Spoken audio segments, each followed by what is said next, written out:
Hey, Mr. President, it's great to see you. Hey, how you doing?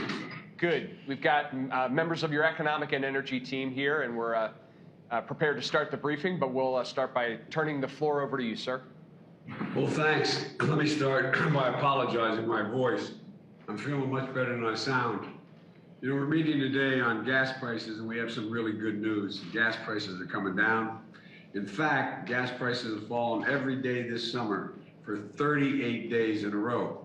Now, you know, you can find gas for $3.99 or less in more than 30,000 gas stations in more than 35 states.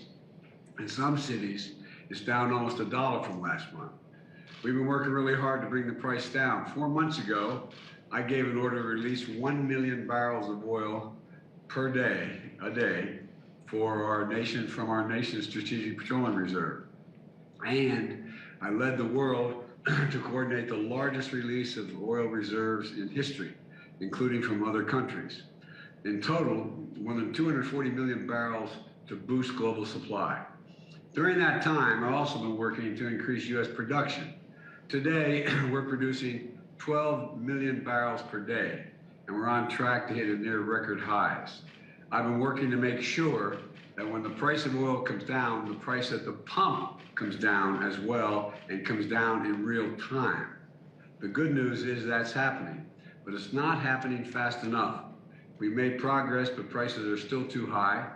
And so here's what I'm going to do, talk about today with all of you. We need to work on this. First, we're going to look at ways to increase oil production from the existing wells and permits that exist today. The industry has more approved permits for production on federal lands than they can possibly use. That's a fact. Let me say it again. They have more than they can use. So my message to these companies is use the permits or lose them. Don't say we can't, you don't have access. Second, I'm telling the industry, you're making record profits due to Putin's war in Ukraine. Use those profits to increase production and refining. Don't use those profits to buy back your stocks and dividends. Look, thirdly, we'll talk about the global price cap on Russian oil that I got our partners to agree to last month at the G7. That'll keep supply up and Putin's revenues down. In the days and weeks ahead, I'm going to keep doing what I can to bring down the price of gas at the pump. But the real answer is to get to a clean energy economy as soon as possible. Turn this into something positive. That means cleaner renewable energy, more affordable electric vehicles, and clean energy manufactured here in the United States. That's how we'll protect the climate and create jobs. I'll have more to say about this in our discussions, and I'll more in the coming days. But look, I want to stop here and turn it over to you, Brian, and let's get this briefing started. Thanks. Great. Thank you, Mr. President. So we're hoping today to cover three broad areas. The first is market developments, both where we are and where we're headed, and I'll turn a moment to Chair Rouse on that front. The second is developments in the industry and the work that your team has been doing at your direction to engage with the industry on refining, on hurricane preparedness, and other issues that Secretary Granholm will update and brief you on.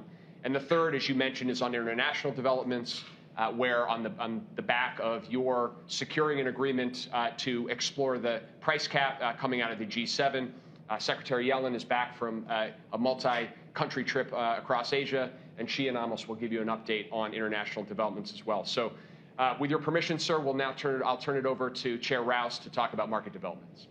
Thank you. Sure.